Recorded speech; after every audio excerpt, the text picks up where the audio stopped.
सज्जनों तो मित्रों, मैं थोड़ा अपना वीर मलिक बशीर देश पंजाब यूट्यूब चैनल तो इस टाइम असी मिर्जा मदन सदीक साहब के डेरे से खलोते हैं, जिथे साढ़े आठ तो थोड़ी देर पहले सदाबहार MP ताहिर जमील साहब भी आए सन।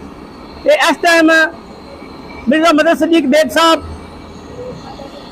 जिसने ईद मिलाद उन नबी के सिलसिले में लंगर की तैयारी हो रही है ते हर खास आवाम नू लंगर मिल रहा वा।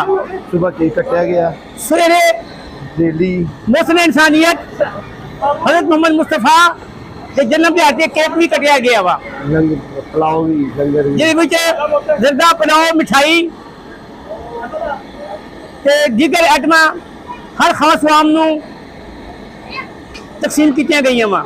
इस टाइम तुम देख रहे हो तो मिर्जा मदन साहब साडे नाल ने ते ਅਸੀਂ ਇਹਨਾਂ ਨਾਲ ਗੱਲਬਾਤ ਕਰਦੇ ਆ ਕਿ ਸਰਕਾਰ ਦੇ ਇਸ ਜਿਸਨੇ ਮਿਲਾਦ ਉਨ ਨਬੀ ਦੇ ਦਿਨ ਨੂੰ ਤੁਸੀਂ ਕੀ ਫੀਲ ਮਹਿਸੂਸ ਕਰਦੇ ਹੋ? बिस्मिल्लाहिर्रहमानिर्रहीम। मलिक साहब है जी ईद है ना जी, ईद मिलाद नबी, ये साडियां दोनों ईद उल फितर ईद उल ज़ुहा नालों फकीयत रखदियां ने, क्योंकि आका 2000 दी ये विलादत का दिन है। इस तो वड्डी साडी कोई ईद नहीं। ये जिहड़ा लंगर का एहतमाम है ये अल्लाह की रहमत नाल, उन्हां दे सदके, अल्लाह पाक की इनायत नाल ये सारा निज़ाम चल रहा। अज दा नहीं चल रहा, साडे बुजुर्गों तो चल रहा।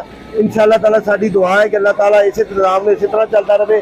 साडा हर साल ऐसा शेड्यूल हुंदा, मस्जिद खिजरा दे विच असीं पहले केक कट्टी दा, उस तो बाद अपने डेरे ते केक कट्टी दा, फिर लंगर तकसीम करीदा, फिर रैली बना के जाईदा इत्थों मौलाना सरदार साहब रहमतुल्लाह अलैह ढंग बाजार।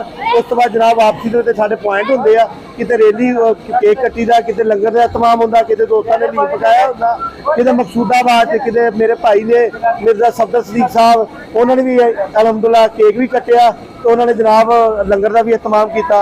असी सारे दोस्तों गुजारिश करांगे कि उहदे नाल साडे नाल भाई अदर साहब भी सी, मिर्जा अदर साहब उन्होंने भी अलहमदुल्ला साडे नाल शाना बशाना लंगर का भी एहतमाम किया। जो भी उन्होंने हर बंदा अपनी तस्बे तौफीक लंगर से शामिल होया। मेरी दुआ है कि अल्लाह ताला ये सारी जिंदगी इसी तरह ही मौला मुश्किल कुशाद के सदके और हजरत हजूर सल्लल्लाहु के सदके इसी तरह ऐसे निज़ाम चलता फिरता रहे। जितना दिया सरकार ने मुझको, जितना दिया सरकार ने मुझको, उतनी मेरी औकात नहीं। ये सब तुम्हारा करम है आका, वरना मुझ में तो कोई ऐसी बात नहीं।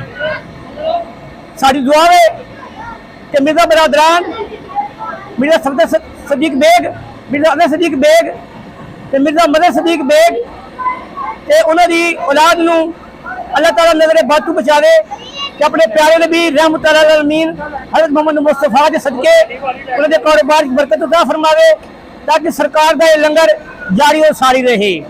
पढ़िए सल्लल्लाहु अलैहि या रसूल अल्लाह, सल्लल्लाहु अलैहि या रसूल।